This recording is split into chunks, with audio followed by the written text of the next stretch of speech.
राजा अज ने जंगल से लकड़ियां काटकर दी थी गुरु दक्षिणा। एक बार राजा अज, जो महाराज दशरथ के पिता और भगवान श्री राम के दादाजी थे, उन्होंने गुरु वशिष्ठ को अपने महल में आमंत्रित किया तथा उनसे एक यज्ञ संपन्न करवाया।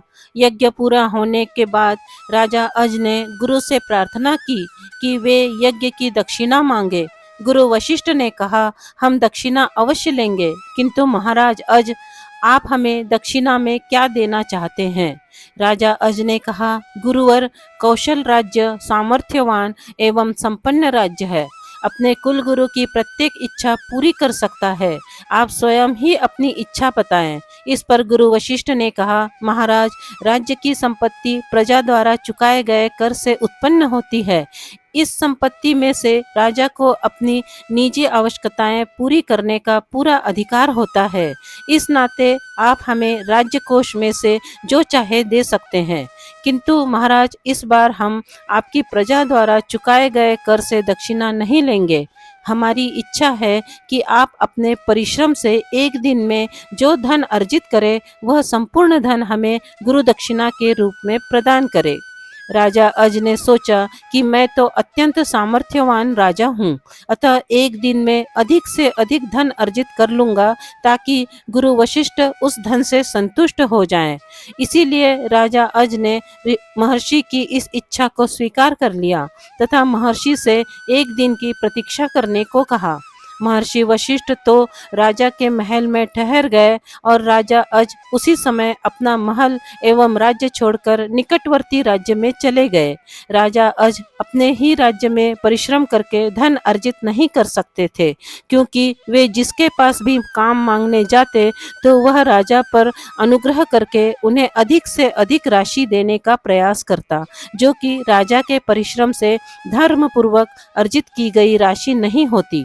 इसीलिए राजा अज अपने राज्य से बाहर निकल गए और साधारण श्रमिक का वेश बनाकर निकटवर्ती राज्य में पहुंचे।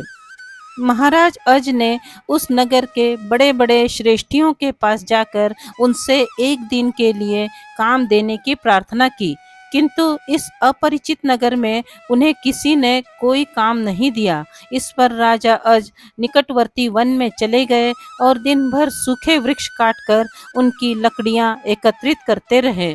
संध्या काल में राजा ने वे लकड़ियां वन के निकट स्थित नगर में लाकर बेच दी। एक श्रेष्ठी ने उस समस्त सूखी लकड़ियों के लिए राजा अज को केवल एक साधारण मुद्रा प्रदान की। राजा अपने पूरे दिन के गहन परिश्रम का इतना तुच्छ पारिश्रमिक देखकर बहुत निराश हुए। फिर भी गुरु को दिए वचन के अनुसार राजा अज एक साधारण मुद्रा लेकर अपनी राजधानी अयोध्या पहुँचे और उन्होंने अत्यंत कष्ट के साथ वह मुद्रा गुरु के चरणों में रख दी।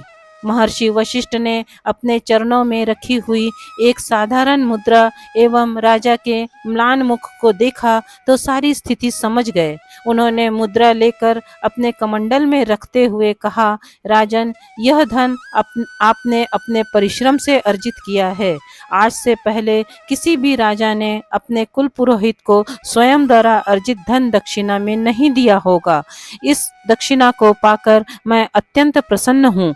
यह कथा यहीं समाप्त होती है तथा देखने में अत्यंत साधारण प्रतीत होती है, किंतु वस्तुतः इस कथा के माध्यम से हमारे ऋषियों ने समस्त भारतवासियों को अपने परिश्रम से धन अर्जित करने एवं उस धन से अपने परिवार का पालन करने का उपदेश दिया है। यदि आपको यह पौराणिक कहानी अच्छी लगी हो तो प्लीज़ इसे लाइक करें, शेयर करें और इस चैनल को सब्सक्राइब करें। धन्यवाद।